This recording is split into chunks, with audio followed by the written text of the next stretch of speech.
Lebaran tahun ini, Cak Dlahom menikmatinya di rumah Mat Piti. Dia mengenakan sarung, kemeja, dan peci baru pemberian Mat Piti. Wajahnya terlihat semeringah, matanya berbinar-binar, senyumnya berhamburan. Pagi itu memang istimewa. Suara takbir dan tahmid yang bersahutan sejak malam seolah mengepung kampung. Rumah Mat Piti penuh dengan anak-anak yang berbaris menunggu pemberian amplop berisi duit. Dan Mat Piti memang memberikannya. Setiap anak dapat satu amplop berisi uang 10.000. Mereka menyalami Mat Piti dan Romlah menciumi tangannya. Tangan Cak Dlahom juga diciumi mereka. Ketika anak-anak sudah pergi, Romlah segera mencium tangan Mat Piti lalu memeluknya. Romlah terisak. Mat Piti berusaha tegar. Bapak dan anak itu hanya hidup berdua sejak ibunya Romlah meninggal beberapa tahun sebelumnya.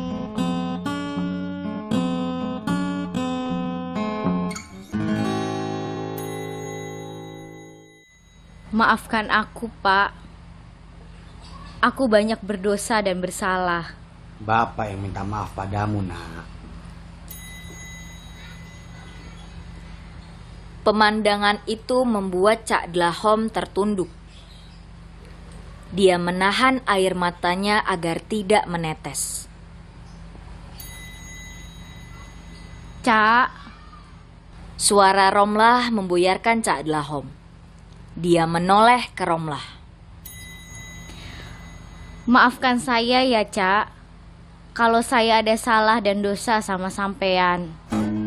Cak Dlahom menelan jakun.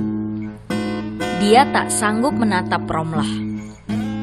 Pikirannya berkecamuk, bagaikan mungkin anak Mat Piti ini pernah bersalah dan berdosa padanya. Sementara dia adalah perempuan yang penuh perhatian padanya. Justru pada saat hampir semua orang meremehkannya, Cak Dlahom berusaha menguasai diri.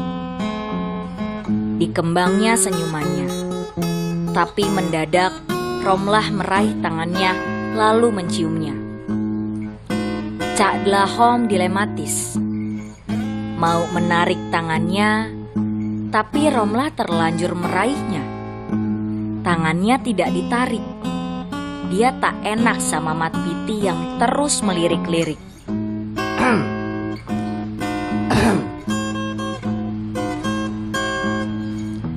Deheman Mat Piti membuat Romlah segera melepas tangan Cak Dlahom. Aku minta maaf ya, Mat. Aku banyak keliru dan merepotkanmu. Saya juga minta maaf, Cak. Saya belum bisa memelihara orang-orang seperti sampean. Sebentar kemudian muncul penjaga masjid Busairi dan Warkono, juga Dullah dan Pak Lurah di rumah Mat Piti. Mereka semua bermaaf-maafan. Dullah memeluk dan mencium tangan Cak Dlahom. Pak Lurah semula ragu-ragu, tapi Cak Dlahom langsung memeluknya. Busairi memeluk Mat Piti. Pak Lurah memeluk Warkono. Mereka semua duduk di teras rumah. Disuguhi aneka kudapan, kopi hangat, dan kretek. Romlah nimbrung dan duduk dekat Cak Dlahom, yang mulai bisa menguasai diri setelah tangannya dicium Romlah. Mereka membicarakan apa saja, mulai dari soal makanan lebaran, soal kambing, soal ikan, soal sungai, soal masjid, soal ustadz, soal apa saja, dan ujung-ujungnya soal Cak Dlahom. Cak, saya ini sudah bertahun-tahun beribadah. Salat siang malam, tapi tak ada yang saya dapatkan. Tidak seperti sampean, tidak beribadah, tapi tenang-tenang saja hidup sampean. Dullah membuka pembicaraan. Cak Dlahom diam. Dia hanya tersenyum. Romla memainkan ujung bajunya. Sampean tahu, Cak, karena itu saya berhenti jadi imam masjid. Saya berhenti jadi penceramah. Saya merasa percuma. Hati saya masih dipenuhi sangka-sangka. Lalu kamu memilih jadi korak. Sudah berkurang, Cak. Mulai lebaran ini, saya akan kembali aktif salat di masjid. Makanya, saya tanya sampean. Dan saya mau berguru pada sampean. Kenapa harus belajar dan berguru ke aku, Dul? Saya ingin mencari ketenangan, Cak. Saya ingin sejuk. Kamu sudah datangi ibumu, Dul. Dullah langsung tertunduk. Dia memang bermasalah dengan ibunya. Sudah sekian tahun. Sejak dia menganggap ibunya menyia-nyiakannya, menelantarkannya. Sekian lebaran dia tak pernah menemui ibunya. Tak pernah menyentuh tangan dan kakinya. Tak pernah datang ke rumahnya untuk meminta maaf dan memberi maaf. Dia mencintai sekaligus membenci ibunya. Dia sakit hati. Masa lalu telah menawan Dullah. Saya sudah memaafkan ibu saya, kok, Cak. Memaafkan itu gampang, Dul. Meminta maaf dan mengakui salah itu yang susah. Tak semua orang mampu melakukannya, kecuali orang-orang tertentu. Kenapa saya yang harus minta maaf, Cak? Kalau begitu, simpan saja sakit hatimu. Biarkan berjamur dan beracun. Ya tidak bisa begitu, Cak. Dul, tadi kamu bilang ingin ketenangan, ingin kesejukan. Betul, Cak. Kamu kan lulusan pondok, lebih tahu dalil-dalil agama ketimbang aku. Orang yang marah, kalau tak salah harus ambil wudhu agar marahnya reda. Ya kan, Dul? Betul, Cak. Menurutmu, kenapa harus ambil wudhu? Agar dingin, Cak.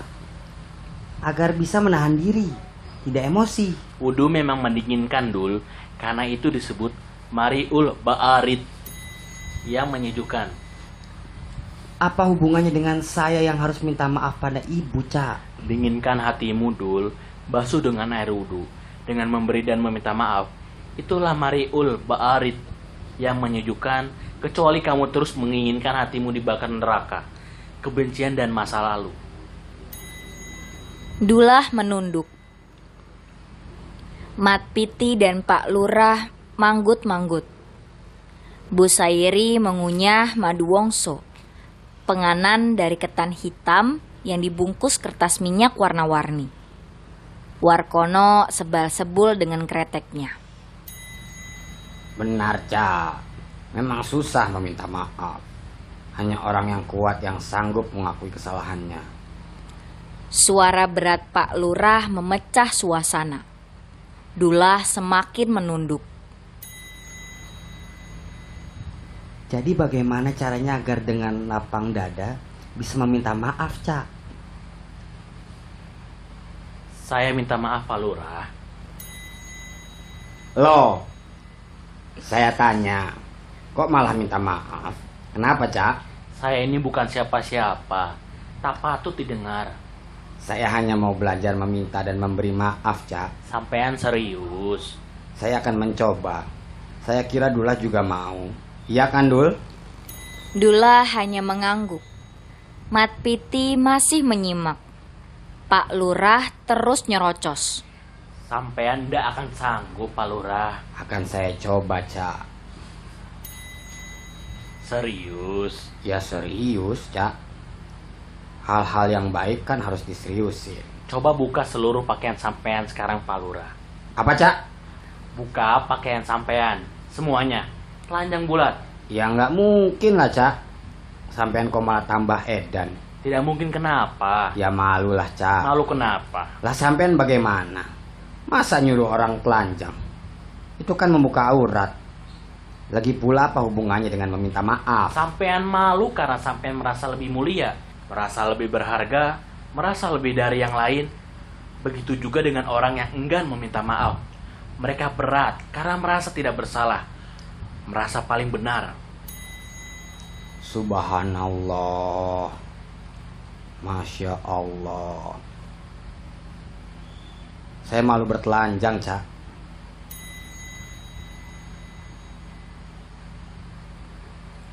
Pak Lurah, Cak, Dul, ayo diminum kopinya. Mat Piti bersuara memecahkan ketegangan. Pak Lurah menatap Cak Dlahom tapi sebentar. Mata Cak Dlahom menyilaukan nyalinya. Bu Sairi dan Warkono hanya terus makan dan merokok. Cak Dlahom ngikik. Romlah ikut-ikutan ngikik. Masih mau belajar minta maaf, Pak Lurah? Romlah menimpali sambil cekikikan. Semua orang terbahak mendengar pertanyaan Romlah. Mat Piti melotot. Pak Lurah geleng-geleng sambil memegangi sarungnya.